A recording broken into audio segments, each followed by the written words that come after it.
ধলাইয়ে অসম দর্শন প্রকল্পের অধীন চান্নিঘাট জিপিতে একাধিক শিলান্যাস।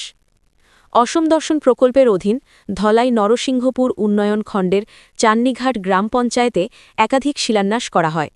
শুক্রবার অসম দর্শন প্রকল্পের অধীন চান্নিঘাট, হাওয়াইথাং ও ফ্রেঞ্চনগর গ্রামে মোট ৬টি প্রকল্পের শুভ শিলান্যাস করা হয়।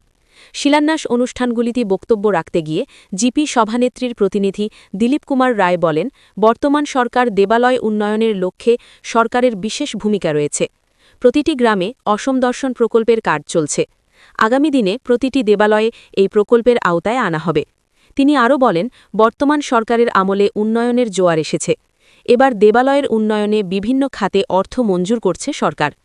বক্তব্য রাখেন Dhalai Narsinghpur social media convenor Kutan De, মণ্ডল সম্পাদিকা শীলা রায় প্রমুখ।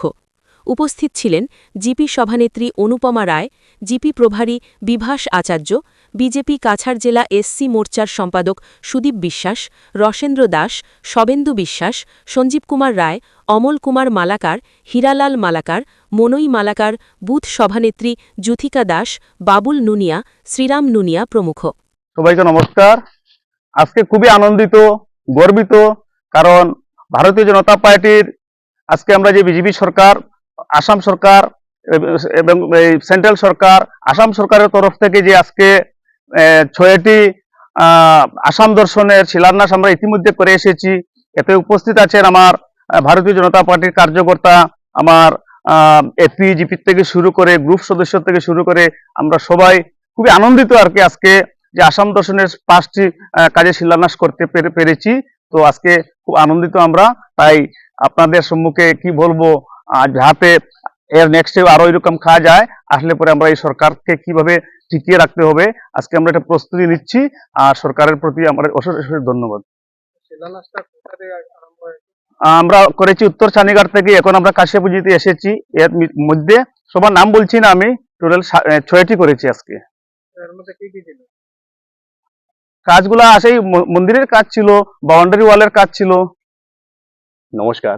ধলাই বিধানসভা সমষ্টির সম্মানিত বিধায়ক শ্রদ্ধেয় নিহারঞ্জন দাস মহাশয়ের প্রস্তাবে এবং আসাম সরকারের অভিলাষী যে উপাসনালয় যে প্রকল্প আসাম দর্শন, সেই আসাম দর্শন প্রকল্পের অধীন আজকে চান্নিঘাট জিপিতে সর্বমোট 6টি শিলান্যাস আমরা ইতিমধ্যে করেছি। তো প্রথম শিলান্যাস করেছি আমরা উত্তর চান্নিঘাট কালীবাড়ি, দ্বিতীয় শিলান্যাস বাংনি শিববাড়ি, তৃতীয় শিলান্যাস হাওয়াইথাং বাজার কালীবাড়ি, চতুর্থ শিলান্যাস পূর্ব প্রেসনগর শিববাড়ি, পঞ্চম শিলান্যাস নুনিয়া এবং চৌহানটিল্লা কালীবাড়ি এবং সর্বশেষ এটা কাশিয়াপুঞ্জি প্রেসনগর শিব মন্দিরে আমরা শিলান্যাস করছি। এবং আমরা খুবই আনন্দিত, আজকের দিনে একই সঙ্গে এই চান্নিঘাট জিপিতে 6টি শিলান্যাস হয়েছে। সর্বমোট 15 লক্ষ টাকার শিলান্যাস হলো। আমরা আসাম সরকারকে ধন্যবাদ জানাই, মুখ্যমন্ত্রী মহাশয়কে এই জিপির পক্ষ থেকে আমরা ধন্যবাদ জানাই এবং আমাদের বিধায়ক মহাশয়কেও আমরা ধন্যবাদ জানাই। আমরা আজকে শিলান্যাস অনুষ্ঠানে আমরা উপস্থিত ছিলাম আমাদের পঞ্চায়েত প্রতিনিধি শ্রদ্ধেয় দিলীপ রায় মহাশয়, আমাদের আঞ্চলিক পঞ্চায়েত সদস্য প্রতিনিধি সুদীপ বিশ্বাস মহোদয়া, আমাদের দলের কার্যকর্তা শিলারানী রায় মহোদয়া এবং বিভিন্ন গ্রুপ সদস্যবৃন্দ, সবাই আমরা একযোগে আজকের দিনে আমরা শিলান্যাস করেছি। আমরা আশাবাদী এজিপির উন্নয়নে আগামী দিনে আরো বৃহৎ প্রকল্প এই জিপিতে আসবে এবং আমরা এই জিপির উন্নয়ন করতে সর্বদা সচেষ্ট থাকবো।